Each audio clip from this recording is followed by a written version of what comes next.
Hi guys! My name is Kenny and welcome back to my YouTube channel. For today's video, ang gagawin natin is susubukan natin itong nakita kong 65 pesos na pangkilay from CARELINE Cosmetics. Actually, super quick lang ng video na to kasi after this one, may i-film pa akong ibang videos. Naisip ko lang talagang buksan yung camera para sabay-sabay nating masaksihan kung bongga ba or tsaka itong 65 pesos pangkilay ng CARELINE. So ayun guys, if you wanna know how I feel about this product, just keep on watching. So again, this product retails for 65 pesos and yung tawag sa kanya is CARELINE Better Than Basic Color Pencil. Dalawang shades yung available sa product na to and that is black and brown. Tapos, actually wala nang ibang information na nakasulat about this product so ayun lang. This is how the component looks like and parang ano lang siya guys, yung mga typical na pangkilay na nakikita natin. Dito sa may cap ng pangkilay, meron siyang kasamang brush and honestly, medyo matigas siya but hindi na ako magko-complain kasi 65 pesos lang naman. Tapos, once you open it guys, ganito yung itsura niya.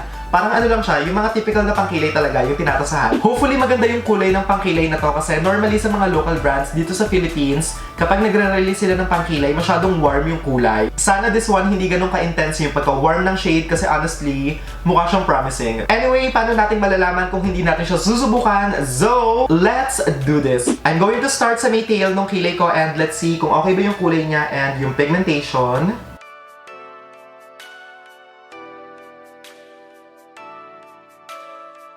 It is pigmented. Oh my god. Tapos ang soft ng formula niya, in fairness, maganda yung formula niya ha.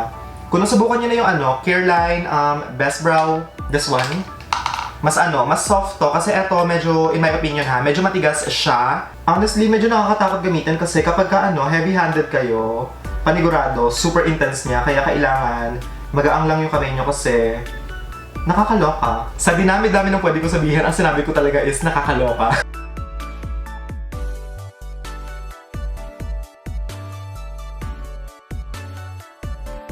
Anyway, ngayon guys, ang ginagawa ko is medyo pinifill in ko lang siya tapos pagdating sa front part, hindi ko nalalagyan ng product kasi ang intense guys.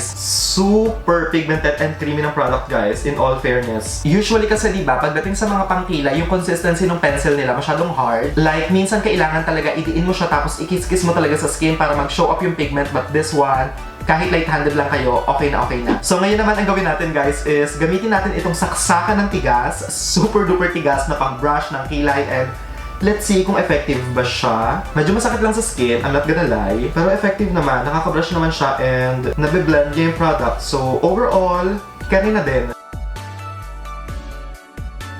In fairness guys, maganda siya and gusto ko. Sayang nga lang guys kasi yung mga ganitong pangkilay ko pinamigay ko na. Kung alam ko lang na maganda to and nasubukan ko na before, I'm very sure guys, hinord ko na lahat. Anyway, okay lang kasi mura lang naman siya tapos available naman halos lahat ng malls ang CARELINE. So, if ever na maisipan ko mang bumili or mag-hoard, mabilis ko siya mahanap. This time, using a concealer, ang gawin natin is linisin natin siya para mas magmukhang sharp and precise. Para mukhang nang lalaban, ganon.